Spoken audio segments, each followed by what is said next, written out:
10 décembre 2005, les associations laïques et les obédiences de la maçonnerie française sont descendues dans la rue pour montrer leur attachement à la loi de séparation des églises et de l'État.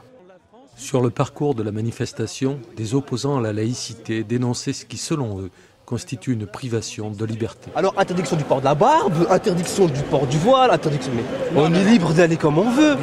Selon le discours communautariste dont il est victime, la liberté permettrait d'imposer à l'État et à tous les exigences des religions. La loi de 1905 est une conquête sur l'obscurantisme. Mais aujourd'hui, elle est combattue par les médias qui mettent en avant des illusions et engendrent le rejet de l'État, ainsi que par les communautaristes qui comptent sur les suffrages identitaires. Face à de telles régressions, les obédiences de la maçonnerie française ont décidé d'intensifier le combat pour les valeurs républicaines. Dans cette question des banlieues, la République a abandonné l'une de ses missions essentielles, qui est celle de la médiation et de la médiation sociale. On l'a abandonnée clairement, même si c'est insidieux, à des religieux, en leur disant, vous qui avez contact avec ces populations, vous qui avez un certain nombre d'associations, vous qui pouvez peut-être amener ces jeunes en déshérence, ces jeunes en déstructuration sociale, aidez-nous à assurer la paix sociale. Eh bien, c'est pas comme cela qu'on assure la paix sociale. Le communautarisme engendre la peur de l'autre, le repli identitaire et le racisme. Lorsqu'on identifie une personne à un groupe, on jette les bases du racisme.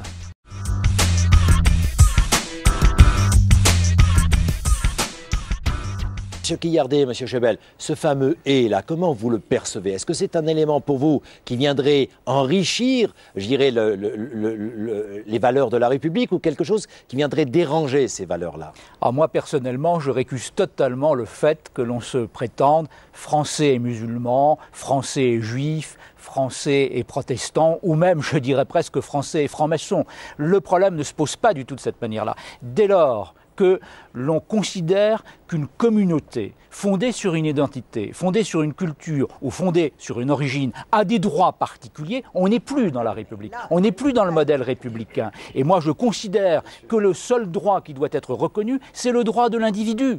Et l'individu, bien évidemment, qu'il peut avoir des revendications et des revendications d'intégration. Je vous rejoindrai simplement sur un point, il est bien évident qu'on doit refaire l'égalité des chances, qu'on doit permettre à l'école, en effet, de donner à tous les individus, à tous les enfants, quels qu'ils soient, des possibilités d'aller dans les meilleures écoles et de faire les meilleures universités, quelles que soient leurs origines ethniques, culturelles ou sociales. Mais le seul droit que je reconnais, c'est le droit de l'individu en tant que citoyen. Et si l'on va vers une tendance, et c'est pour ça que la laïcité est menacée, et vous le dites très bien à cet égard, si l'on va vers une tendance à reconnaître des communautés, on va vers le communautarisme. Et le communautarisme, c'est le contraire total de l'égalité devant la loi et de l'égalité devant la République. Identifier l'individu à un groupe, prétendre que les musulmans sont différents des catholiques, prétendre que les membres de chaque groupe peuvent avoir des droits différents, est une idéologie qui n'a d'autre issue qu'une issue fatale, le retour à la barbarie. À Malotte, ce sont 3 Arabes israéliens qui sont tués par un autre tir. Un enfant est très grièvement blessé. Le Hezbollah a lancé une centaine de roquettes sur le nord du pays. Une force de frappe qui semble intacte malgré 23 jours de guerre.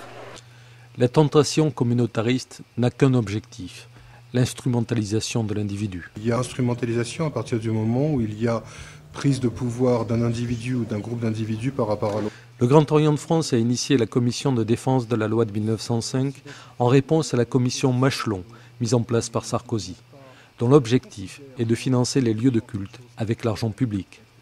Les 4 et 5 avril, la commission de défense de la loi de 1905 a entendu différentes associations et personnalités politiques. Indispensable, effectivement, tous les systèmes religieux, dès qu'ils ont un peu de pouvoir, ou même dans certains cas beaucoup, je dirais presque de manière ontologique, vont aller vers l'exploitation de l'autre. Ils ont besoin de créer un ennemi imaginaire ou réel.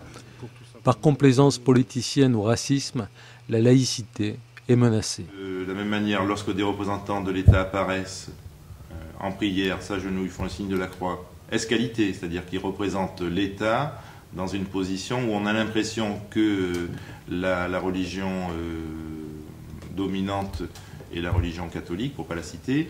Cela signifie concrètement qu'il y aurait encore en France une religion d'État. Ce détournement de la liberté est scandaleux. Il est scandaleux que certains qui prétendent aux plus hautes fonctions de notre pays ou qui prétendent construire l'Europe s'emparent de l'article 1er de la loi de 1905 par lequel l'État garantit la liberté des pratiques religieuses pour financer les lieux de culte avec l'argent public. Alors le risque d'une fragmentation conflictuelle entre groupes religieux. M. Sarkozy, il veut se servir de cela comme prétexte pour mettre en cause la laïcité, car il a une vision communautariste des choses, où il s'agirait de donner plus de pouvoir aux communautés religieuses, l'État se délestant de son pouvoir, et il en espère, lui, un bénéfice électoral. Ce n'est pas la tradition républicaine. La tradition républicaine, c'est une laïcité respectée, qui permet à chacun d'avoir la religion qu'il veut ou de ne pas en avoir, mais ça n'a pas interféré avec le civique et avec le politique. On voudrait promouvoir la religion et non se contenter de garantir la possibilité de croire. Mais je considérerais comme un risque de remettre en cause le principe de séparation entre l'État et les églises. Ça pose un problème qui est plus qu'un problème, qui est la domanialité du domaine public, les finances publiques. Au combien même ça ne pose pas de problème, reste une question de principe et de symbole. Je pense qu'il ne faut pas mélanger les choses. Toucher à la loi de 1905 qui est proposée par ce genre de personnes pour permettre la construction de lieux de culte, en l'occurrence du lieu de culte pour les musulmans, c'est pas nécessaire. La preuve, c'est qu'on construit aujourd'hui des tas de mosquées en France, donc il n'y a pas besoin ni de modifier la loi, ni de permettre le financement public. Parce que c'est pas bon pour la société, c'est pas bon pour le vivre ensemble, c'est pas bon pour le progrès des uns et des autres. Je pense que c'est une illusion, il ne faut pas céder à cette illusion. Il faut continuer. Je pense que la laïcité, c'est le cadre idéal pour vivre ensemble et construire un avenir et un devenir pour tous.